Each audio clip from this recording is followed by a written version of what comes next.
মাননীয় প্রধানমন্ত্রী, আপনাকে ধন্যবাদ। আমার নাম দীপ আজাদ, আমি নাগরিক টেলিভিশনে কাজ করি এবং বাংলাদেশ ফেডারেল সাংবাদিক ইউনিয়নের মহাসচিব। সব প্রশ্ন খালি সামনে থেকে আসে কেন, পিছনে নাই? মাননীয় প্রধানমন্ত্রী, আপনাকে ধন্যবাদ জানাচ্ছি। চান্স পায় না। আপনাকে এই জন্য ধন্যবাদ জানাচ্ছি যে আপনি বিশেষ একটা গুরুত্বপূর্ণ বিষয় এবারে সফরে উল্লেখ করেছেন, সেটি হচ্ছে যে স্বাস্থ্য খাতে বিনিয়োগের জন্য বাংলাদেশে থাইল্যান্ডের আমাদের প্রচুর মানুষ থাইল্যান্ডে চিকিৎসা নিতে যান। আর দ্বিতীয় একটি বিষয় আপনার দৃষ্টি আকর্ষণ করতে চাই, সেটি হচ্ছে যে নতুন একটি শ্রমবাজার হতে পারে থাইল্যান্ড, সেটির ব্যাপারে আপনার সরকার কোনো উদ্যোগ নেবে কিনা। এবং আমার মূল প্রশ্ন হচ্ছে যে গত জাতীয় সংসদ নির্বাচনকে উৎসবমুখর এবং ভোটারদের উপস্থিতি বাড়াতে এবং যখন একটি বড় রাজনৈতিক দল তার নেতৃত্বে নির্বাচন বর্জন করলো, তখন আপনি একটি অভূতপূর্ব এবং অভিনব সিদ্ধান্ত নিলেন যে আপনার দলের মনোনীত বাইরেও মানে যেন মানুষ, আপনার দলের লোকরা যত সেখানে অংশগ্রহণ করতে পারে এবং লড়াই করতে পারে, এবং যার ফলে সেটি একটি ভোটের উৎসবে পরিণত হয়েছিল। আমার মূল প্রশ্ন হচ্ছে যে আপনি এবার উপজেলা নির্বাচনে একই পদ্ধতি আপনি নিয়েছেন এবং দলের প্রতীক দেননি, এবং সেই সাথে আপনার দলের মন্ত্রী এমপি তাদের স্বজনরা যাতে প্রভাব বিস্তার না করতে পারে, নির্বাচনে অংশ নিতে না পারে, বা তারা এই নির্বাচনকে নিজেদের মতো করে কর্তৃত্ব মানে নির্ধারণ না করতে পারে, সেই জন্য আপনি সিদ্ধান্ত দিয়েছিলেন। কিন্তু প্রথম দফা আপনার ইতিমধ্যে প্রত্যাহার হয়ে গেছে, দ্বিতীয় দফা প্রত্যাহার সম্পন্ন হয়ে গেছে, কিন্তু এই সিদ্ধান্ত দল পর্যায়ে আমরা দেখছি যে অনেকেই মানছেন না, মানে কেউই মানেননি বলা যায়। এক্ষেত্রে আপনার দল কতজন, আপনার কাছে হিসাব আছে কতজন আছে? আপনার দুই দফা মিলিয়ে আপনার আছে প্রায় হচ্ছে হলো 37-38 জনের মতো আপনার মাত্র। টোটাল উপজেলা কত? আচ্ছা আচ্ছা, আর একটা হচ্ছে ফ্যামিলি ফর্মুলা কি, পারিবারিক ফর্মুলা কি? নিজে, ছেলে মেয়ে, স্ত্রী, এই তো। আপনার একটা হিসাব করেন তো, কয়জন ছেলে মেয়ে আর কয়টা স্ত্রী দাঁড়িয়েছে? এর বাইরে তো আর পরিবার ধরা হয় না। হ্যাঁ, আমি বলেছি এটা, কারণ হচ্ছে আমরা চাচ্ছি ইলেকশনটা, আমাদের কথা হচ্ছে ইলেকশনটা প্রভাব মুক্ত যেন হয়, প্রভাব মুক্ত যেন হয়, মানুষ যেন স্বাধীনভাবে ভোটটা দিতে পারে, সেটাই হচ্ছে আমাদের লক্ষ্য। আবার আমাদের আওয়ামী লীগ যেহেতু আমরা করি, আমাদের অনেকে তো পরিবারে অনেকে তো দীর্ঘদিন ধরে এক একটা জায়গায় তারা আগেই নির্বাচন করে, মানে যিনি এমপি হয়েছেন তার বহু আগে থেকে নির্বাচন করে, কেউ ইউনিয়ন বোর্ডের চেয়ারম্যান বা ইউনিয়ন কাউন্সিল চেয়ারম্যান, কেউ উপজেলা চেয়ারম্যান, সেরকম তাদের তো ট্র্যাডিশনালি আছে। তাদেরকে আমরা মানা করি কি করে?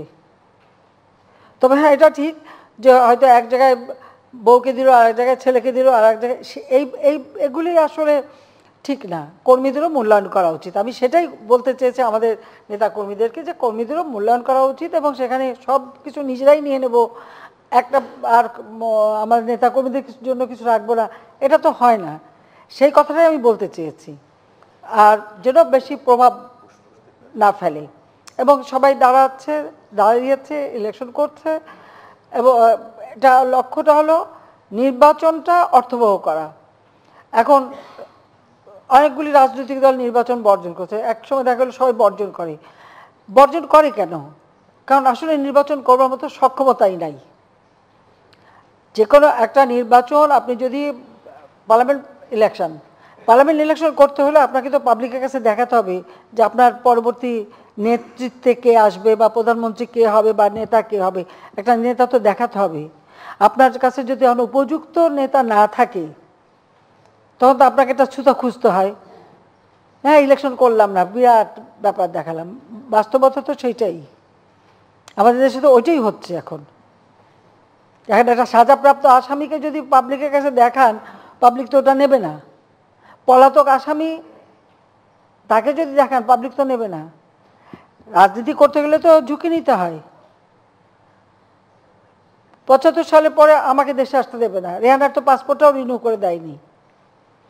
যেখানে আমার বাবার খুনিরা পুরস্কারপ্রাপ্ত, যুদ্ধ অপরাধী, যাদের বিচার শুরু করেছিলেন জাতির পিতা বঙ্গবন্ধু শেখ মুজিব, যারা সাজাপ্রাপ্ত আসামি, তাদেরকে ছেড়ে দিয়ে রাজনীতি করার সুযোগ, তারাই মন্ত্রী, উপদেষ্টা ক্ষমতায়, খুনিরা ক্ষমতায়। ওই অবস্থায় তো আমি দেশে ফিরে এসেছি। হ্যাঁ, আমার জীবন ঝুঁকিপূর্ণ ছিল, বারবার আঘাত এসেছে, কিন্তু আমি বেঁচে গেছি। এটাই হয়তো অনেকের ভালো লাগেনি যে এতবার মারার চেষ্টা করে বেঁচে গেলাম কেন। এই যে ঠাকুরমার ঝুলিতে আছে না, যে তবু বলিল না সতীনের পুত, ঠাকুরমার ঝুলির গল্প কিন্তু আছে, বারবার চেষ্টা করে কিন্তু মরে না। লাল কমল, নীল কমল, কত কাহিনী আছে। তো সেভাবে আমি বারবার, হ্যাঁ বেঁচেও যাচ্ছি, ইলেকশন জিতে বারবার ক্ষমতায় এসেছি। আর আওয়ামী লীগ ক্ষমতা আসছে বলেই তো আজকে দেশের উন্নতিটা হয়েছে। আওয়ামী লীগ ক্ষমতা আসছে বলেই তো আজকে অন্ততপক্ষে বিশ্বব্যাপী মাথা উঁচু করে দাঁড়াবার বা কথা বলার একটা সুযোগ সৃষ্টি হয়েছে বাঙালিদের। আগে তো তা ছিল না। বাংলাদেশ শুনলেই বলতো ও বন্যা, ঝড়, দুর্ভিক্ষ, গরিব, ভিক্ষুকের জাত, সেটাই তো বলতো। তো সেই দুর্নামটা ঘষাতে পেরেছি কি না, সেটাই হচ্ছে বড় কথা। আর নির্বাচন ঠিক আছে, আরও অনেক দেশে তো নির্বাচন হচ্ছে, আমরা দেখব, আমরা অবজারভার টিমও পাঠাবো, দেখি কেমন নির্বাচন হয়। হ্যাঁ, সেখানকার মানুষ কীরকম ভোট দেয় আমরা দেখব। আমরা তো আমাদের চেষ্টা হচ্ছে আস্তে আস্তে এই প্রক্রিয়াটাকে আরও গণমুখী করা এবং আরও স্বচ্ছ করা। এই প্রথম আমরা আইন করে নির্বাচন কমিশন গঠন করেছি, আগে তো এটা কখনো করেনি। নির্বাচন কমিশন সম্পূর্ণ আর্থিকভাবে নির্ভরশীল ছিল প্রধানমন্ত্রীর দপ্তরে, সেখান থেকেও তাদেরকে মুক্ত করে সম্পূর্ণভাবে তাদেরকে স্বায়ত্তশাসিত করে দিয়েছি, তাদের বাজেটে আলাদা বাজেট দিয়ে দিচ্ছি। প্রত্যেকটা ক্ষেত্রে আমরা কিন্তু এটা নিশ্চিত করতে চাই যে দেশের মানুষ তার ভোটের অধিকার, তার হচ্ছে গণতান্ত্রিক অধিকার, সাংবিধানিক অধিকার, সেই অধিকারটা যেন সে প্রয়োগ করতে পারে। এখন আমরা দেখছি যে কোনো কোনো দল থেকে বলা হচ্ছে কেউ নির্বাচনে যাবেন না, ভোটে যাবে না, মানুষকে মানা করা হয়। তো মানুষ কেন ভোটে যাবে না? ভোট দেওয়া তো তার অধিকার। তার এলাকায় সে কাকে চায় তাকে সে ভোট দেবে। তাদের ভোটের অধিকারে হস্তক্ষেপ কেন করা? এটা ব্যাপারে আপনাদের কথা বলা উচিত। যাও, আমার ওটাই ছিল যে নির্বাচনটাকে প্রভাবমুক্ত রেখে একটা সুষ্ঠু অবাধ নিরপেক্ষ নির্বাচন হোক, সেখান থেকে যারাই জিতে আসে আসবে, সেটাই হলো বাস্তবতা। মানুষ যাকে চাইবে সেই আসবে। যেমন আওয়ামী লীগকে চেয়েছে, আওয়ামী লীগ চলে আসছে, ঠিক সেইভাবে যাকে মানুষ চাবে তাকে দেবে, সেটাই আমরা চাচ্ছি। ধন্যবাদ।